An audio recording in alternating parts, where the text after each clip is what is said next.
Today, we are going to tackle one of philosophy's heaviest hitters, nihilism. It's an idea that looks at the very foundation of our lives, our purpose, our knowledge, everything we value, and asks, is any of it real? So, let's get into it. But first, I want to ask you a question, and it's probably the biggest one there is. Just take a second and think about your life, your job, your family, your dreams. Does any of it have a real, objective meaning? Just hang on to that thought.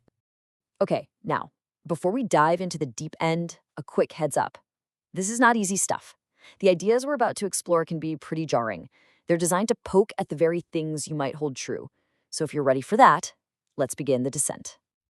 To really get a grip on this whole thing, we've got to start with the name itself. The word nihilism. It comes from the Latin word nihil, which literally just means nothing. And that's the whole ball game, really. It's the philosophy that argues that all our big ideas about life, purpose, and value, they're basically baseless. It suggests that any meaning we feel is something we've just kind of made up to protect ourselves from a much harder truth.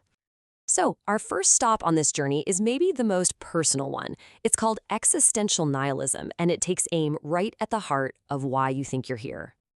You know, the key takeaway here is that from this point of view, there's no grand cosmic plan with your name on it, no destiny. Existential nihilists say we invent reasons for our lives, a great career, a perfect family, all to make ourselves feel important in a universe that, frankly, doesn't even know we exist. And wow, this quote just nails it. I mean, really think about the sheer, mind-boggling scale of the cosmos. In all that silent, endless space, all the drama of a single human life is no more important than the flicker of an insect's wings. It's humbling, and for a lot of people, it's pretty terrifying. All right, so if our existence has no built-in meaning, what about all the stuff we think we know? Well, this brings us to our next stop, epistemological nihilism. This is where it gets even weirder. This branch of nihilism challenges the very possibility of knowledge itself. It basically suggests that everything we call a fact or a truth is just our own limited human interpretation, and that real objective knowledge is something we can never, ever actually have. I mean, this timeline really puts it all in perspective, doesn't it? The universe has been chugging along for nearly 14 billion years. Our oldest religions are only about 4,000 years old.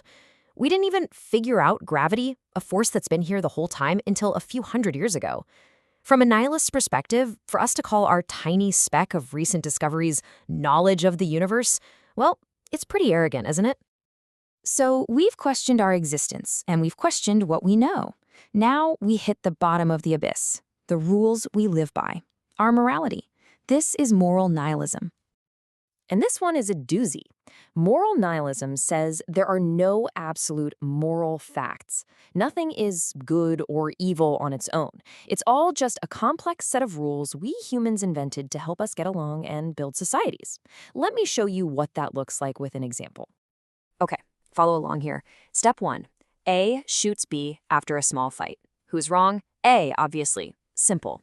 But now, step 2, what if B was a serial killer? Suddenly, our whole perspective flips, right? A looks like a hero. But then, step 3 throws another wrench in it. A shoots B, the killer, but had no idea B was a killer. A did the right thing, but for the wrong reason. See? This is the point. Morality isn't a solid thing. It bends and shifts with every new piece of information, which suggests it's more of a convenient story we tell ourselves than a universal truth. Okay, I know. So far, this has been pretty dark. A meaningless life, knowledge we can't trust, and morals that are just made up. But what if we've been looking at this all wrong? This is where things take a really interesting turn, into something called optimistic nihilism. Just stop and think about it. If your life has no ultimate cosmic grade, then neither do your failures. That thing you did last week that still makes you cringe? Meaningless. That huge mistake at work that you keep replaying in your head? Also totally meaningless. All the pressure, the regret, the pain, it all kind of loses its power when you realize it's happening in a universe that doesn't keep score. And that is the surprising freedom of it all. If nothing truly matters, then you are completely, totally free. Free from the crushing weight of expectation, free from the fear of screwing up, free from what other people think. You get to just live, because you want to, on your own terms, without the heavy burden of some grand purpose you have to fulfill. But, and this is a big but, getting to this freedom isn't some walk in the park.